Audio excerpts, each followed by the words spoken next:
Cindy Hodnett here at Las Vegas Market, and we are talking to somebody who's making a debut this market, Alex Shuford with Rock House family of brands, also known as Century and Highland House, right? Hickory Chair and Hancock and Moore. A lot of the guys, welcome. Yeah, well, thank you for having me. So, first of all, let's just get right to it. Why was now the right time for Las Vegas? Why now, right?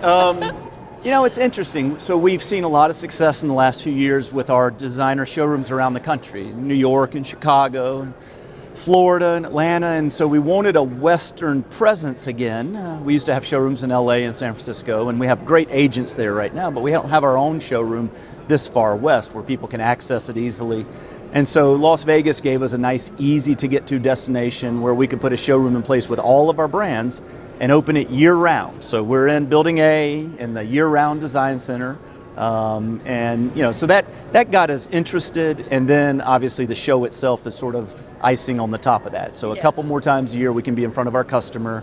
There's certainly a fabulous design business in the West that doesn't come to High Point as frequently as we would like. Maybe they're once every other market or once every 3, but it's so convenient to get to Vegas and you can work the show in a day or two that we think we'll see a lot more of them. Yeah, and plus all my product people and my sales people, they get bored in those opposite poles of the year. We have East and West covered with April and October, but I needed them to have something to do in January and July. So they're all just jumping at the chance to be here in July. So tell us a little bit about the way the showroom's laid out, because I went by there and took a look. It looks great. No, so when somebody comes in, how are they going to differentiate between the brands? Well, the truth of the matter is our product works so well with each other. The different brands melt together nicely that until you look at the tag, you may not know. A lot of them are recognizable forms. You might see a Thomas O'Brien piece or a Ray Booth piece and recognize it right away. But a lot of the Highland House, Hickory Chair, Century mixes really well. Obviously, most of the leather that's in the showroom is from our Hancock and Moore brand. We have some of our more exotic pieces from Maitland Smith. If it's a swivel chair sitting on its own, it might be Jessica Charles, because those are the specialty brands. But the tentpole brands mix well, and so you'll have to look at the tag. And so what we did is we took about 10,000 square feet, and we went to one of the premier talents in the industry, Skip Rumley, and we said, Skip, we want to do a showroom in Las Vegas, Brilliant. And we want it to be from a single point of view, so that when you walk in, it feels harmonious. It feels like all the brands make sense with each other, because that's the way our customers use our brands. It's the way they shop. Hickory Chair cocktail table and a Century sofa, and they'll pull a chair from Hancock and Moore, and Highland House might get a couple of the accent tables, and all of a sudden you have this beautiful room. So let's show them how we would do that with our own pen, how we would draw that. And I think it came off really well. It's got a Western, casual, elegant feel to it, not lots of bright pops instead of very smooth. And we may change that seasonally, who knows, but it's what felt right for the moment. So. I love it, I love it. Now, we were talking a little bit, and we were talking about educating the consumer. And I love what you said, so I'm going to get you to repeat as much of it as you're comfortable, but just the differentiation about defining why spending a little bit more on furniture is worth it, and what that threshold might look like. Yeah, absolutely. Well, we were talking about sofas in particular, right? And I'm an old upholstery guy, and my dad was for 40 years, so I come from that side of the business. So I always think in sofas, and so my analogy is you want something that is not going to disappoint you in 6 months or a year, right? And this day and age, that's probably going to be something over $2,000 or $3,000. But you also want to be careful you don't invest so much in your product that in 7 or 8 years, when the frame and the spring up and the cushions are still fine, but the fabric looks a little dingy and you're just sick of it, that you can't get rid of it because you spent $25,000 on that thing. And so there's a sweet spot in that, I would say, upper middle to affordable luxury price range in a, say, sofa category, maybe from $4,000 to $8,000, where you're going to love it for the 3, 4, 5 years of heavy use you're going to have with that sofa, and at the end of 5 years, it's not so precious that you can't change it out. And that's not to say we don't see $400 a yard COM be put on one of our sofas, and we know it's being sold for $15,000, $16,000. That customer exists, but oftentimes for that customer, that price isn't precious. Right, exactly. But for a lot of our typical customers, that would be a precious price point. And so if we can get them into that $5,000-$6,000 sofa, it gives them comfort, it gives them something to be proud about when they have company over, right? It can handle the kids playing trampoline on it, and then it can do a fast change to a night of cocktails and, and you cribbage. just gave the most brilliant talking points to a whole genre of Well, you're kind. But I think that's true for lots of product categories. We talked about it. You have a car for 5-6 years and then you're swapping your car out. And you spend a lot more time in your bed and on your sofa than you do in your car. Or the right? Chanel handbag. Absolutely. The Chanel handbag. If you just spend as much as you did on that Chanel handbag on a leather chair, you would love that leather chair and use it more than you would that handbag. We just figured out everything Done. here. That's exactly right. So. Well, kidding aside, let's talk about 2025. There are a lot of issues on the horizon. It's going to be an exciting year. What's exciting? directions. What's concerning? Tell me what's on your mind. Well, I mean, obviously there's a lot of sort of headline rhetoric out there right now. Tariffs are a major concern for the industry, and I would say should be a major concern for the consumer Absolutely. in general. And I think there's a lot of saber rattling to get people and partners to the negotiating table. And I've told our crowd, look, we don't know what this is going to look like for another 90 to 120 days. Yeah. And then there'll be some certainty.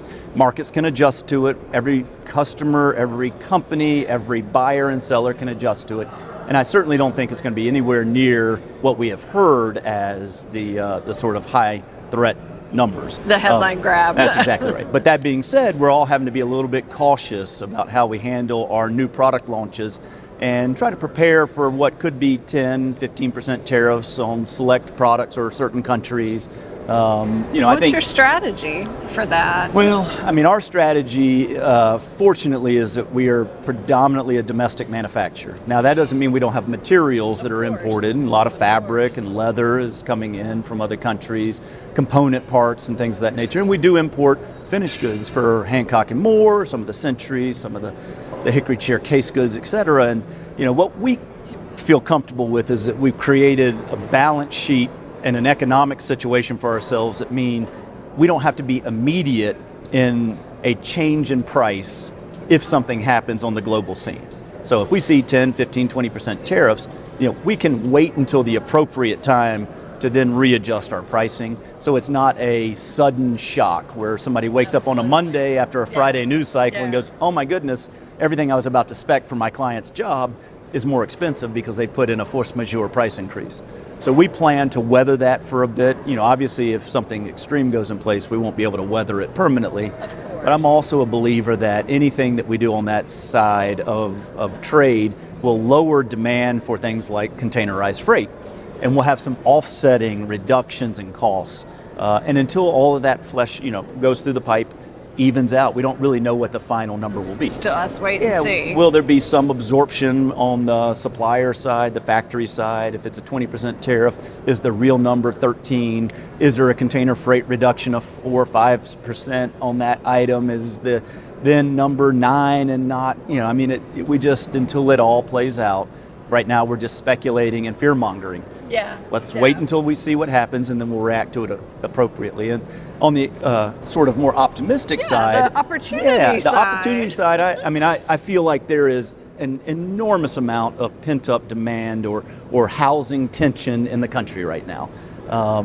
People want to move around. People get just as uncomfortable in the house they've been in for 8, 10, 12 years as they do as in the car they've been in or the sofa they've been in. And that sort of pent-up tension or demand is going to unspool and get released at some point in the next year, in my opinion. And I think the big triggering event will be when we see mortgage rates break below 6 and get back into the 5s. We're not going to see 3% and 3.5% and 3.75% mortgages probably in my career again, I think.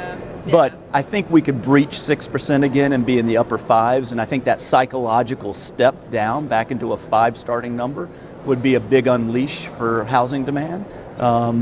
You've got older people wanting to get rid of their suburban houses, they want to move into cities. You got younger people that are ready to start households and they want that suburban house, but everybody's locked into a mortgage that they don't think they can change. And when you're looking from 3 to 7, That's Yeah, a big it jump. is. It's It is more a than huge double. jump. But from high threes to fives, mid fives, I think people will make that leap.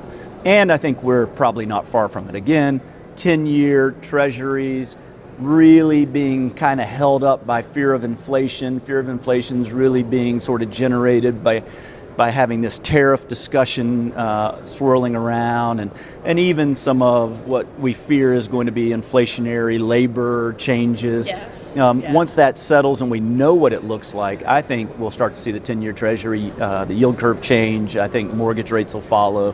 The Fed will probably pause while all of that concern about inflation exists. But second half of the year, I imagine they will get back to a steady diet, a quarter rate points cuts, and and all of that is pro-growth. And regardless of how you feel about our current administration, and I'm agnostic.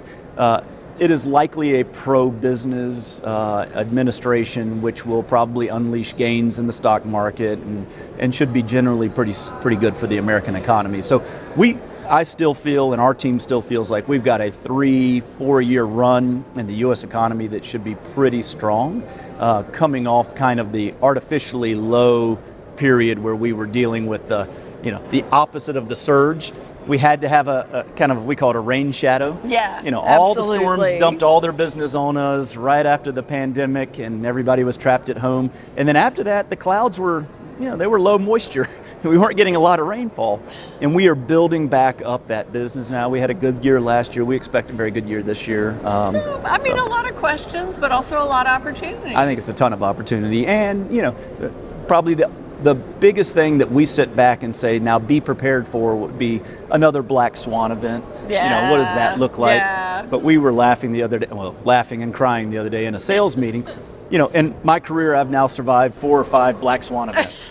The expert. Yeah, the once in a 1,000-year storm happens every other year, right? Yeah, and yeah, that's sort of the is reality true. of the current business climate. Is that there's gonna be a black swan event next year or two, and I don't know whether it'll be birds coughing on us or whether it'll be somebody sending ships to some strait somewhere and blocking trade routes. But the reality is you've got to be a company durable enough to deal with that, and the consumer will have momentary shocks when that happens.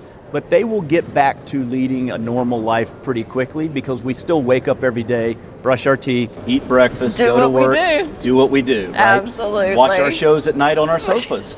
So, buy better that sofas. Just right sofa. That's right. That just sweet spot sofa. Well, congrats on the new showroom. I really appreciate it. It is great, and we're going to keep tracking what you guys have going on and watch what happens. We're excited to be here, and so it's going to be a fabulous Vegas, and they're going to turn the temperature up for us about 10 degrees, we hope. And there we go. And we're going to have a great time. Thanks a lot, Alex, Cindy. thank you. Stay tuned.